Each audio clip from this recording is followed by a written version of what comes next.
Hello everyone, I am Devlina, your host, welcoming you all to another exciting episode of Icons Behind Brands video interview series where we are talking to some preeminent figures in the marketing industry and getting lot of insights from them. And on today's episode, we have a guest who has over 25 years of experience working across leading organizations like Bharti Airtel, Tata Teleservices, Shaw Welles, Videocon, Bennett and Coleman, Biocon, Daewoo Motors, and whose career has been replete with launching leading FMCG brands like Airtel, Royal Challenge, Matisse, Tata Indicom, Videocon, Sansui, Kenwood. I welcome Mr. Atul Raja, Executive Vice President, Global Marketing, Wadhwani Foundation. A warm welcome to you, Atul. Thank you, Devlina, and it's a pleasure to be on your show. Pleasure is all ours, Atul. We are elated to have you here on Icons Behind Brand with such vast experience. I mean, you are into mentoring, you are into like so many things in marketing and over 2 decades of experience. We would love to know about your journey and background too, Atul. Well, it's a long story, Devlina, but I'll try to cut it short. I have been a career marketer with close to 3 decades of experience across a spectrum of industries, from telecom to FMCG to consumer durables. I started my career with the Times of India years back as a management trainee, and then from then onwards, it's been a roller coaster. I've worked with organizations like Shaw Welles, as you said, Daewoo Motors, Videocon, the Tatas, Airtel, and the last decade plus has been in leadership positions. So in a nutshell, what I would like to say is that it's been a cross-industrial and a sector-agnostic experience with a slew of brand launches and a highlight that has provided me with diverse learnings. Right. So it's a huge experience, and I'm sure, this is just a nutshell, as you said, right? So we will talk about your journey, especially as a leader and as a marketer here. Experience in different domains, different industry. So let us know a difference in strategy between an FMCG brand versus a consumer durable brands. Yeah, so this is an interesting question, because from a marketer's point of view, there are 2 key elements in consumer or what we call as B2C marketing. One is the retail element and the other is the product feature aspect. And both these things are actually focus areas in both FMCG and FMCD marketing, as we say. So it's interesting that we're trying to call out the differences here. Among these overarching similarities, there are strategic differences, right? So let's take the FMCG marketing first, right? FMCG marketing has a hugely product-led focus, and it focuses on certain key elements, certain marketing tenets. Say, for example, multi-branding, where competing products from the same banner vie with each other for consumer space, for consumer shelf space, mind space, for market share. So this is what leads to cumulative market leadership, where a group of brands come into play and cumulatively they outdo the competition. So that multi-branding is a key element in FMCG branding. Another key element is flanking. Now, this term has actually come from war times, The enemy actually expects you to attack from the front, So they are expecting you to come from the front, whereas you flank them, So, and then you surprise them. So the flanking strategy is about a package or a product line in different categories, different volumes, right? Say, for example, Adidas. Adidas, from a consumer perspective, many consumers may walk into an Adidas showroom, but they would not know that the entire Adidas product line is divided into 3 parts. One is the performance vertical, the other is the original or the classic vertical, and the third is the lifestyle vertical. Internally within the organization, there is a pricing, there is a target audience segregation, and there is a communication segregation. So within these three verticals, they have hundreds of products, and not known to customer who walks in the showroom. They're having different strategies to attack all the three different verticals. Then there are product extensions which are very important in FMCG-led marketing. Let me exemplify this. Gillette started with razor blades, right? Then it ventured into shaving foams. So this is a typical product extension-led strategy. Apple started from personal computers, then it went into MP3 players, and then today we know Apple only for iPhones, right? Yes. So similarly, if you see Dyson, it's all known for its vacuum cleaners, but then it has ventured into desk lamps as well. So these are typical product extension strategies that expand your market, expand your customer base, and hence expand your revenue, and hence expand your profitability, right? The fourth and the final element that I'd like to point out in FMCG strategies, the very concept of PLC. So all of us know that the shelf life of FMCG product is very little, right? So how do organizations look at their phasing out their old product lines and come up with, quote unquote, you'll be seeing a lot of ads that say new and improved, right? It's all about taking the PLC issue by its horns and trying to address customer fatigue by adding small features and things like the Procter & Gamble's Tide detergent. If you see, over the years, I have personally seen so many variants of the Tide. The moment you start getting bored with one Tide detergent powder, there is something else new and improved. They'll talk about some other ingredient added to make it more potent and more effective and things like that. So this is all about FMCG-led marketing. Now, if you go into FMCD, now within the similarities of focus areas, FMCD has a lot of focus on price, right? Whereas in FMCG, I talked to you about extreme focus on product and product features, right? There are cost-based strategies. Within cost-based strategies, there will be a penetration strategy.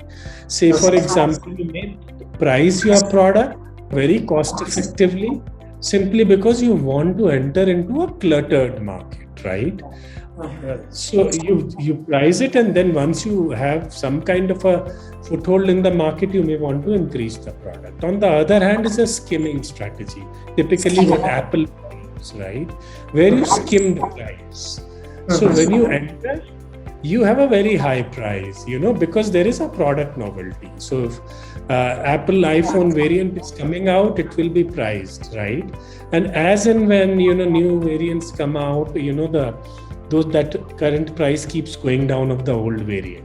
So that's a skimming strategy. You enter the market with a high price, and then over a period of time, you lower your price, right? So both your new and old products keep selling that way. Other element is the demand-based strategies. FMCD sector is hugely dependent on demand elasticity, right? Let me give you the example of the automobile sector.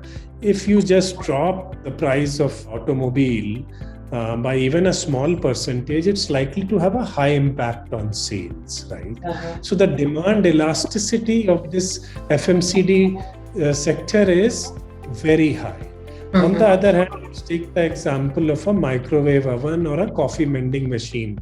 Let's compare that. If you decrease the price of the oven, the number of units to be sold may multiply manifold, right? But if you do that with the coffee vending machine, that's not likely to happen because the demand elasticity is low in that case. So these are two things. And finally, in the FMCD sector, and this comes out of my personal experience in working with organizations like Videocon, the retailer plays a huge role in selling your brand. So in essence, the retailer is an influencer in this case.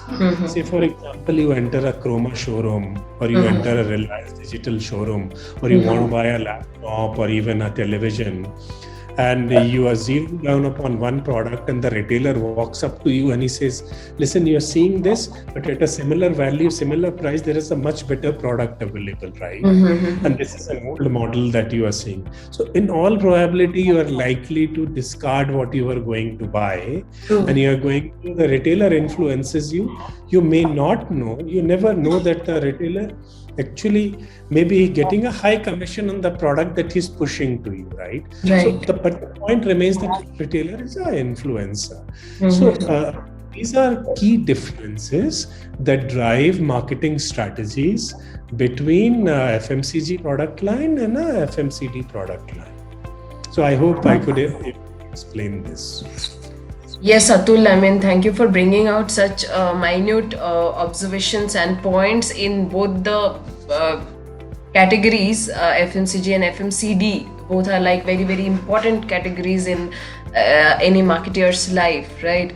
So we will learn a lot from you here. Atul, right now we talk a lot about content marketing strategies as well, right? So how did you use content marketing to keep up your conversations with your customers? And what were the key points that you kept in your mind all along? Yeah. Devlina, I personally feel that content marketing by the day and of late has really gained in importance. And it is one of the most critical elements now that any marketing team today needs to focus upon without, having a powerful content strategy.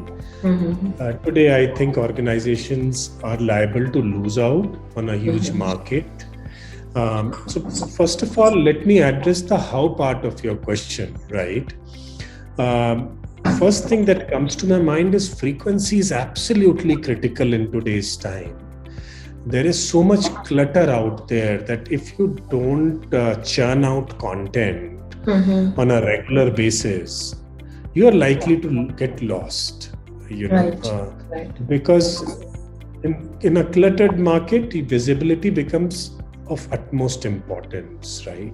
So you need to churn out, whether it is curated or created content, with a very high degree of frequency. That's one of the things this is essential. Secondly, as a content tool, today I think blogging is most important. If your organization is into SEO, then today I feel the latest Google algorithms give maximum weightage to blogging. If you're looking to have engaging conversations with your customers, then blogging is right up there in the list. If you're looking for thought leadership and creating, a leader kind of a matrix, then again, blogging is a thought leader medium. So it's absolutely important, either through professionals or either through in-company marketing team or copywriters. Organizations should definitely look at blogging aggressively, and that's what we do. Third is the biggest thing I feel that is coming up now in the field of content, which is podcasting, right? Okay. Podcasting-led content has seen meteoric rise. I was just going through a PwC report recently. And I was actually surprised to see the figures that India is the third largest consumer of podcasts after US and China today. And it was amazing, and you won't believe it, that India today has 58 million listeners per month. So that's the kind of podcasting reach that is coming in. So also KPMG has gone on to add something very significant here. In the pandemic times, from pre-pandemic to post-pandemic times, say from 2019 end to 2020 end, the podcasting market in India has risen by 30%, right? The pandemic has actually served to accelerate it. Right, and it's currently a big city phenomena, but you will be surprised to know that 75 cities in India are currently showing 2000 plus downloads per month. Wow. So that's where it is Huge going, and number. it is exploding actually. So that's we're using podcasting heavily, and I would urge everybody not to ignore podcasting because it is, as I said, the next big thing in content, right? True. Involvement-led content is very important. I mean, one should always focus on polls, contests, quizzes, because that is what actually involves your target audience into your own activity. Otherwise, on many occasions, it becomes a one-sided or a one-way communication. Right. Personalization is absolutely important. I mean, whether you're using email and WhatsApp or whatever, the tone and tenor of your communication in these cases should be as personalized as possible. The final thing I would like to say in the how part here is always look at close looping the customer feedback, right? Because then only you can speak the language of the consumer by understanding what the consumer is saying, what it wants to hear, what it wants to read, and then you tailor make your communication accordingly. So in essence, you are actually not shouting from the rooftop that this is what I want to say. You are actually telling the customers what they want to hear. So this is part one of your question as to how part. Now the second part of the question is what are the key pointers for executing ideal and engaging content marketing? That's how I understood it, right? Yes. So I personally feel that you should keep the customer at the center of your communication always, right? If you have case studies, if you have testimonials, if you have success stories, right? You should always elucidate your point of view through the eyes of the customer, right? That has an electric impact on a very ambient audience rather than again saying it yourself. Secondly, you should be where your customers are. So the efforts will never be duplicated. Your bandwidth will be laser sharp, and so you get a very captive audience if you know where your customers are. And I feel every marketer should have this at the back of his hand. What is the target audience? Not just what is the profile of the target audience and SEC and all that kind of stuff, but also what your target audience likes, dislikes, which platforms it patronizes, right? So you can then be at the right place. And if you are at the right place, your communication will be targeted in the right manner. Say, for example, your communication in LinkedIn for one particular issue will have a very different language and tone and tenor to it than our communication on Facebook for the same problem, challenge, or issue. Because you are dealing with two target audiences that may be two categories of your target audiences that may be residing in two platforms, right? Thirdly, a favorite subject of mine, the quality is of utmost importance. Right? Always focus on quality over quantity. I mean, it's pointless bombarding people with, say, 10 blogs a month. Whereas if you know your quality is suffering, if you are able to do 2 quality blogs a month, rather than doing 10 blogs without paying too much attention to the quality, it's always better to go by the quality because it is a sustainable approach. It pays you in the long run. Right? Also, you need to leverage consumer intelligence. That's the final point I want to make, right? And very important. And you can pinpoint a specific touch points from a marketeer angle. Like every touch point gives you an opportunity to better understand your consumer needs, to deliver a more personalized experience, right? Let me give you 2 separate examples, what I'm trying to say here. One is from the angle of a owned platform by an organization, right? And one is from the angle of social media. Okay. So let's take, Zerodha is a is a financial services company. It's I believe it's either a Sonicon or a unicorn now, and it offers retail brokerage. It offers product lines like commodities trading and all that. So what they have done is, on their own platform, they have started something called a Varsity, which is a content hub, which educates their own customers or their own stakeholders. Okay. So where they teach things like introduction to stock market, about markets and taxation and things like that. In the end of 2021, they were hitting 224,000 footfalls per month on their website. So some of them may be outside the content hub. But see what any content-led initiative, which is indirectly related, not directly related to your business objectives. See what it could do to the footfalls and the consumer engagement, right? Similarly, you see the example of Zomato, right? Oh, yes. Zomato has close to 2.5 million followers on Facebook. It has close to 600,000 followers on Instagram, right? And it has close to 1.5 million followers on Twitter. Now, this kind of reach is phenomenal, right? Yes. Now, it makes very interesting, like, what does Zomato do, right? At the end of the day, it's a food delivery chain. Right. And then, our customers are interested, just go and they can always go to the app and just order whatever they want. Why are they so much on the social handles of this particular organization? So if you see their content, right, they use wit and humor, number one, very aggressively. So makes it very interesting. If you see their content, they use leverage the cultural aspects very, very, in a very, you can say, apt manner. They don't miss out on any such opportunity if it's a festival or whatever.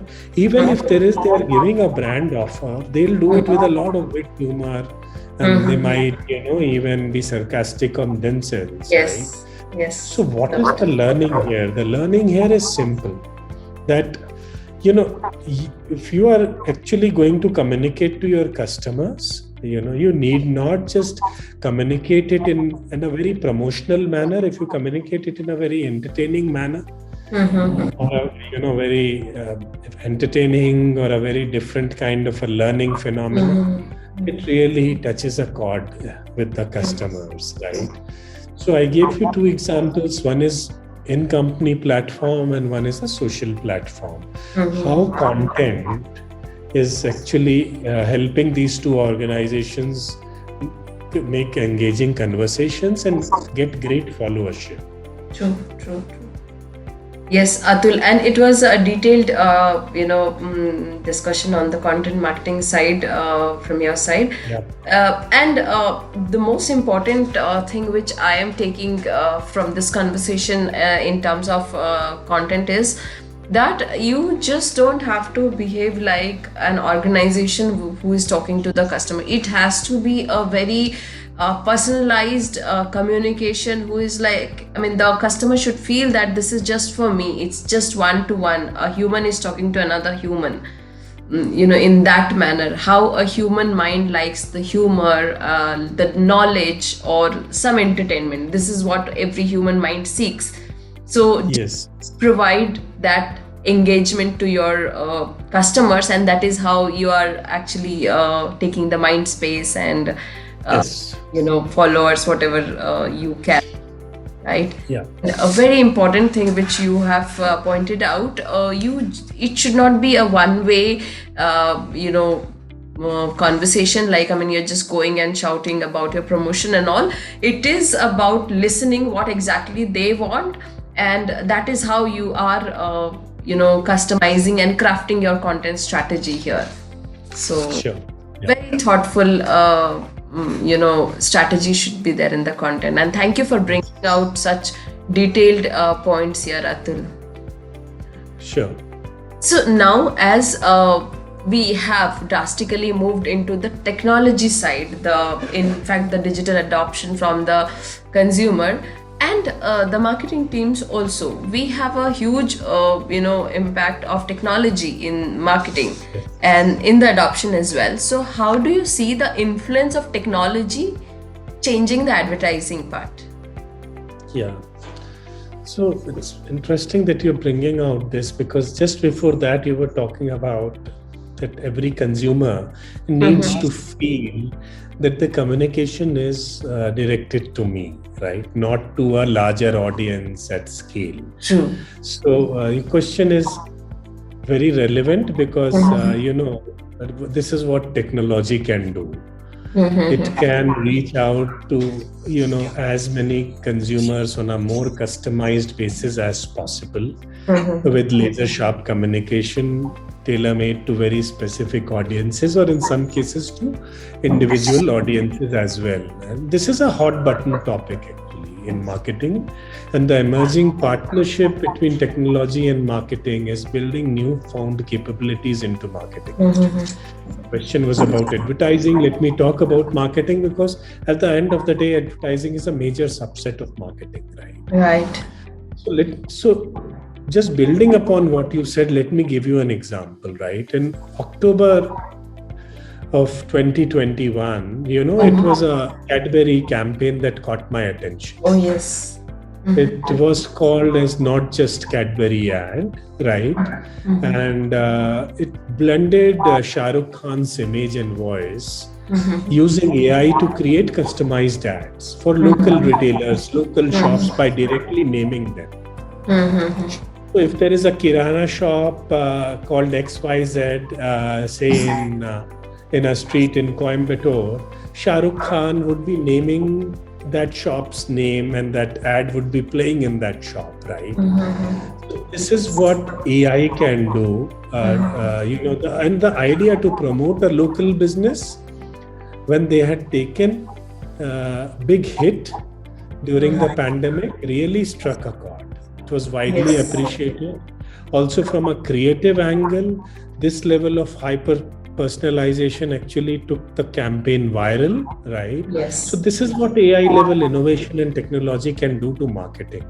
And again, I'm coming back to your example. See how each and every communication went to each and every retailer level, right? Yes. In every nook and corner of the country. So this was a first of its kind attempt, and the campaign went viral and it became a case study. Right. So in essence, what are we talking about here? We're talking about two defining things. One is how new age advertising and marketing is developing a deep understanding of the tech, right?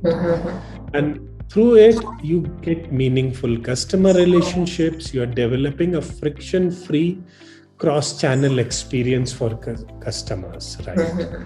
Secondly, very important, it is actually developing unified analytics versus channel-wide.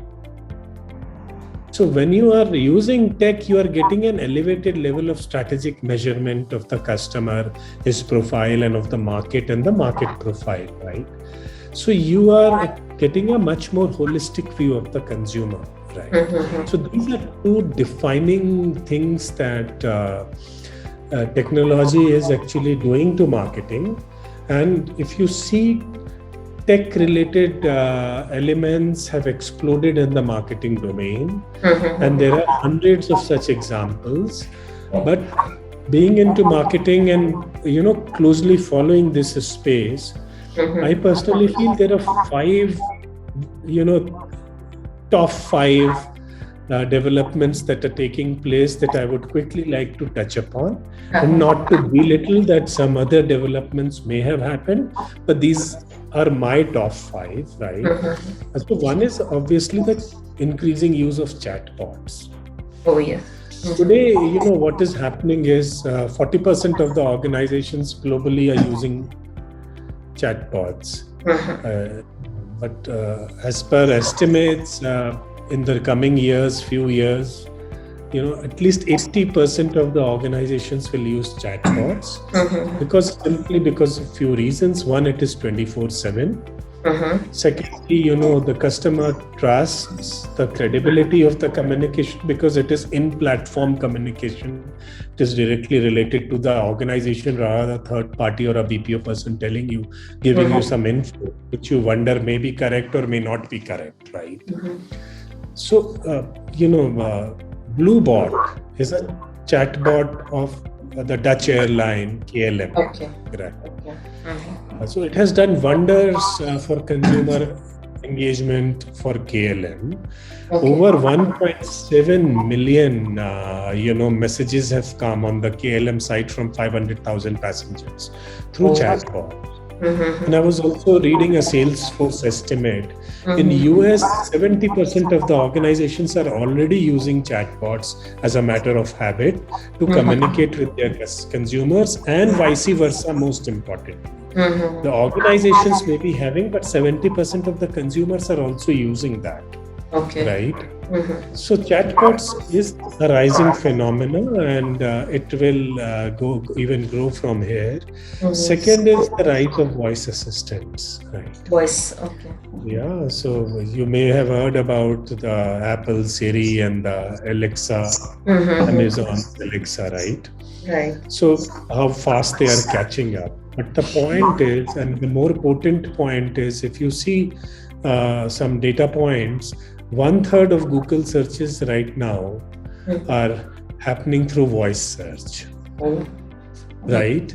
And see from where they will go from here. Simply, and the logic is absolutely simple. If you need to type, you can type 40 words a minute approximately. But if you want to speak in a minute, you can speak 160 words. So this is just 4 times, productivity. So 4x productivity you are getting here.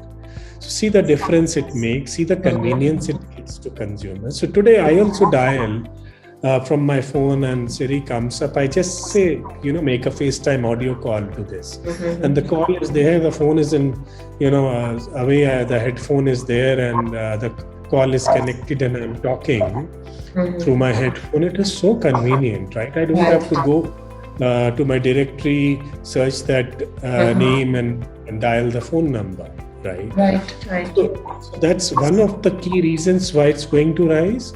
Another key reason is, the natural language processing is very advanced. The NLP is so advanced now that, these voice assistants are likely to be more and more accurate and make less and less of mistakes. So as we go ahead, NLP is really getting advanced. So these are 2 reasons where I feel the voice assistants will really come in, and why I'm speaking about from a marketing perspective. See what it does to our SEO strategy, right? We just keep on thinking about the keywords that a Google keyword assistant might give you. But a voice search keyword may be very different from the traditional keywords that a SEO strategy focuses on. So this is the implication of voice search. It's going to be really big. The third thing is also virtual and augmented reality in marketing.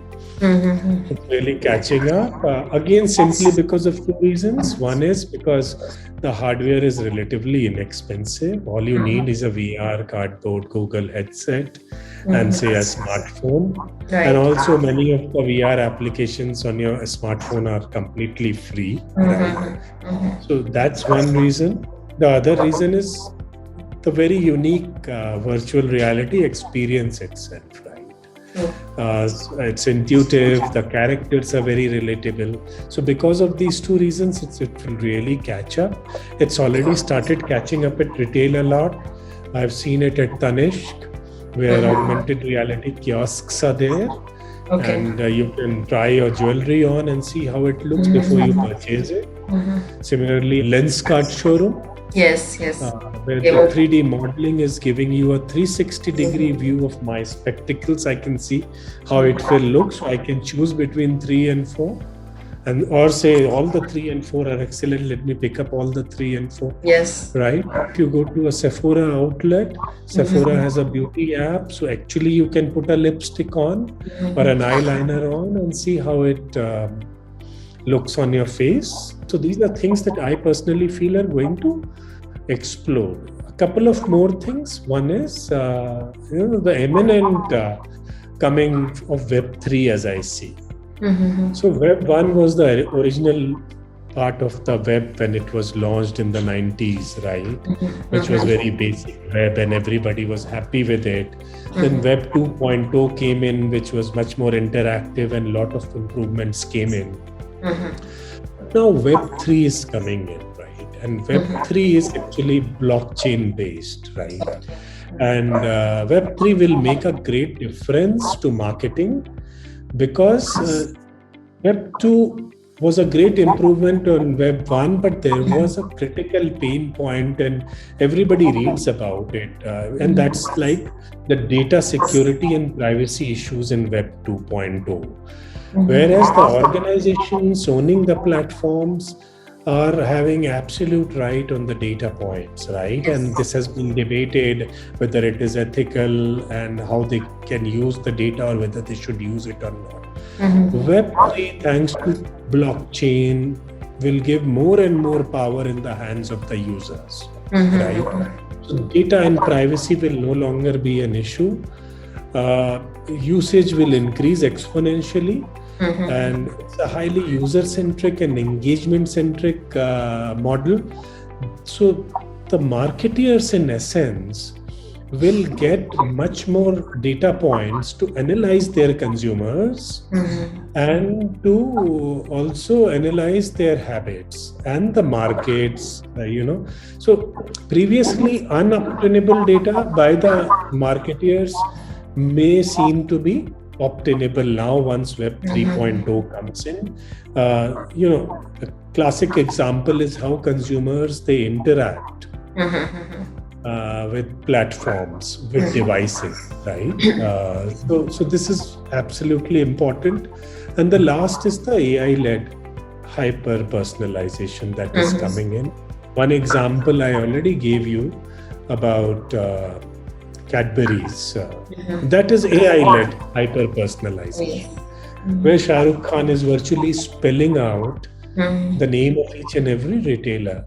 The second thing is, you can take another example of Starbucks.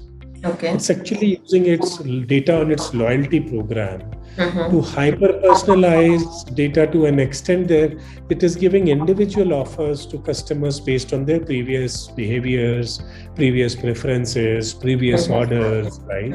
So this is what hyper-personalization, which is primarily based on AI, will actually do to marketing. It can give consumers a fantastic and a very likable experience and give a great tool in the hands of a marketer. So this is how technology can shape marketing, right? So one side I talked to you about overview and how it is going to define, and one side I gave you my top 5 as to, and there may be others, but these are my top 5. Right. And this is something which is always, I feel very fascinated to talk about the technology in marketing, and where, we talk about all the new implementation. Like you said, Shah Rukh Khan's campaign for the Cadbury thing, that was so fascinating, and it was almost like a magical experience for people that Shah Rukh Khan is talking about my store, right? So the kind of magic the technology brings, and marketers use it with creativity. I always feel like talking more and more the AR, VR, and these elements. They're adding a lot of elements in the marketing strategies and styles of marketer. And that is how the whole marketing is getting evolved, right? Yes. With that, similar to that line, Atul, I would love to talk about how do you see the future of marketing? How is the Gen Z changing marketing, the next generation? Yes, so I always feel that, there are key tenets of the Gen Z, right? I don't know about you, but I'm talking about an audience which is way beyond me, right? So I always tend to analyze as to you're seeing, the youth of today, and if you're, just analyzing their behavior, which is different from yours, right? That's why it's very important for a marketer to do that. And while we talked about technology and marketing, right? That's all about the importance from a marketeer's angle, because marketing traditionally has not been data led, right? And data led marketing can bring a lot of tools and give a laser sharp effort and to the marketeer in reaching to his target audiences. Also, it can stretch the advertising value of each and every marketing dollar spent. It can also raise the equity of marketing per se in any organization, right? Because whilst the sales team has tangible figures, right, the HR team will have tangible figures and talk about it. Marketing typically has always struggled to showcase how many people you have reached. Within that reach, how many were the engagements? Within that engagement, how many were the clicks? Within the clicks, how many actually were the conversions? So marketing has always struggled. So that's what technology can do to marketing. But here, when you're talking about Gen Z, it's basically more of a qualitative assessment, and then marketing can come in handy vis-a-vis the quantitative that I just talked about. So there are 5 traits that I have observed. One is FOMO element, right? Yes. If you see this target audience, they have this fear of missing out on everything. They want to be part of the action all the time, right? And it goes from something very simple to a concert happening in their city, right, to maybe something on a much bigger scale. They don't want to miss out, right? They don't want to hear about it from their friends. They want to go and attend the concert themselves. So this is one key trait that we should look at. The other is what we actually term in our marketing and programmatic parlance as DIY. The do it yourself syndrome, right? They want to do things on their own. If you want to help them out on anything, they'll say no, they'll do it themselves, right? So that's one key trait that as marketeers we should just keep track of. Third is very important. They love product experience. They would not want to buy anything without getting a very close experience of the product, right? So they're in 3D modeling or the virtual and augmented reality or whatever I spoke about really come in handy here, because, right? And they also love this product feature on Amazon where, if they are buying say any tangible product, they can rotate, they can see, and they can do a close-up and see the texture and things like that. And the final 2 things are more qualitative in aspect, which is mobile is their best friend. So you need to have a mobile-friendly marketing approach to them, right? And so say, for example, if you are having an older target audience like a small business house or an SME, right? You may target him through a local print media effort, right, in a tier 2 city. But these are the people who are not going to read the newspaper, right? So you may need to see how to target, whether you need to get into a news app or you need to get into another site, right, where they're surfing on the mobile and things like that. So that defines your efforts. And the final thing is social media is a way of life for them, right? So in essence, social media marketing becomes paramount for them. I talked about a holistic digital experience, the feel of the product before the purchase happens, and then live experience. You may want to attract them through live events at a better time, obviously, and community gatherings, and you may want to take their questions, or you may want to get them into an event where you are having a product page, but there is also some kind of entertainment page, so that you combine both the two together. So I think these 5 features I think they are actually self-explanatory and no rocket science about it. I think Mm-hmm. they really go ahead and define what marketers should do with Gen Z approach. Right. Right, and it's like it's clearly defined, the way you have, put down the point, Atul, that, yeah, FOMO is one of the thing which is there. And when you already know your target audience, it's actually pretty easier to target them they need to, through social media, through mobile. And it's very important to understand your customers' journey, what they do all the time, right? Sure. Okay. So now, you as a person, like, what are the principles do you rely Yeah. on during the toughest moments as a professional, Atul? Yeah, so this is again experiential. It may differ from people to people. What I feel is that you should address the issue head on when there is a challenge, and when the going gets tough, do not wish it away. So that's the one approach that always helps, right? Uh, the second is to be absolutely honest. If there is a mistake, admit it. So this is what I always do. And very important, you should call a spade a spade. If you feel that somebody has committed a mistake, you should call that out. Call that out very clearly and have a discussion on it, because otherwise, if you don't discuss and talk it out, it's likely to happen again. And the final point is, what I always do is to set your emotions aside in such situations and circumstances. It always helps to be less emotional and more rational. Right. Right. Very important point here, as a professional to manage, because as a leader, and you are also a human being, so you also have the same traits which others have, right? But managing those traits which is coming, and responding it in a right way, that is what a leader's responsibility is, for themselves and for the team, both. Yeah, sure, absolutely.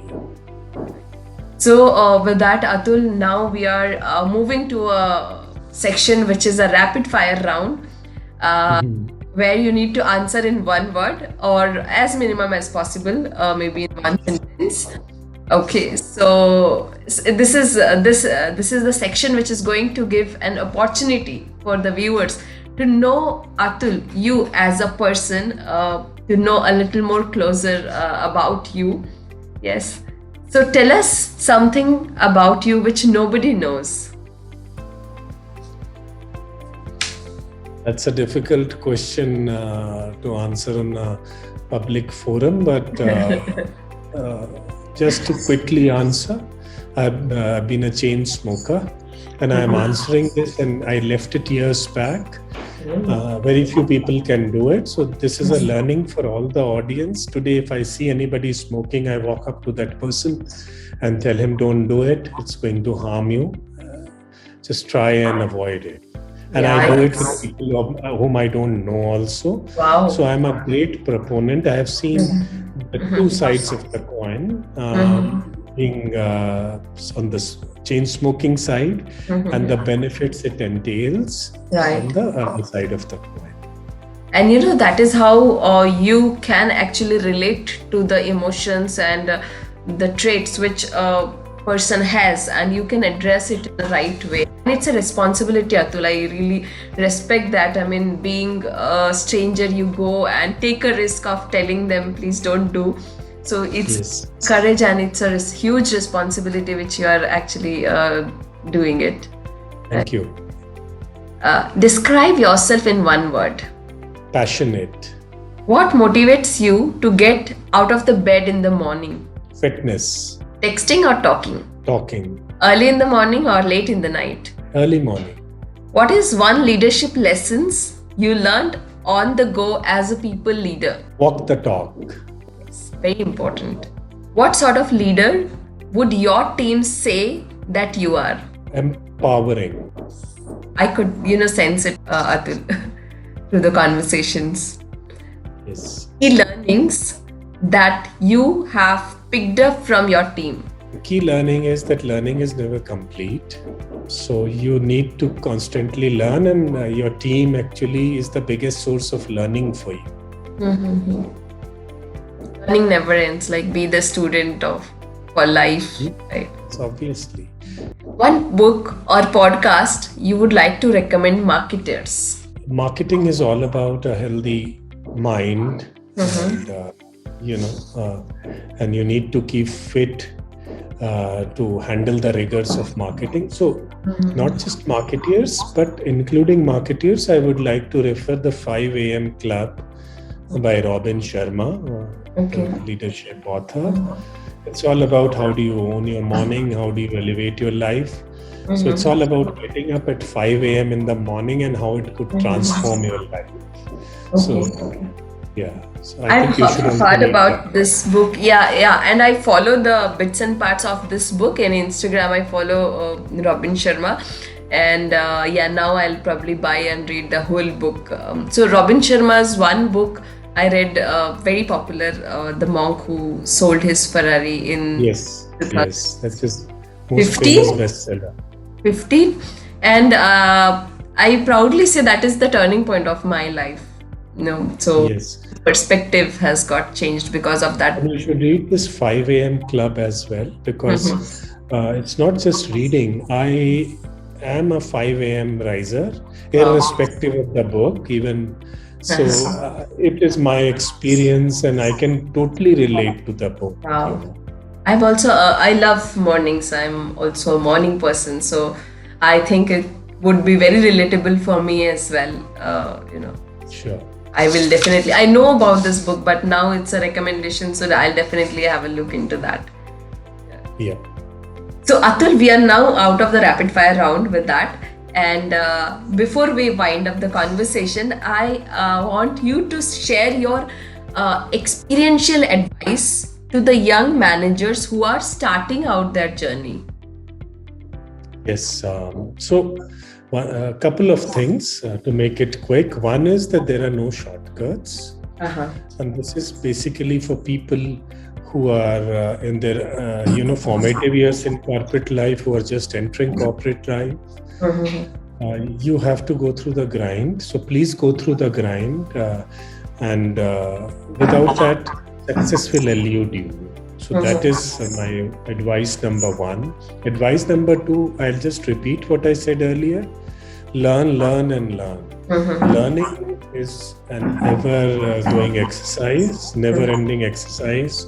So keep learning and don't hesitate to ask questions. The best way to learn is to ask questions and learn on the go. Super.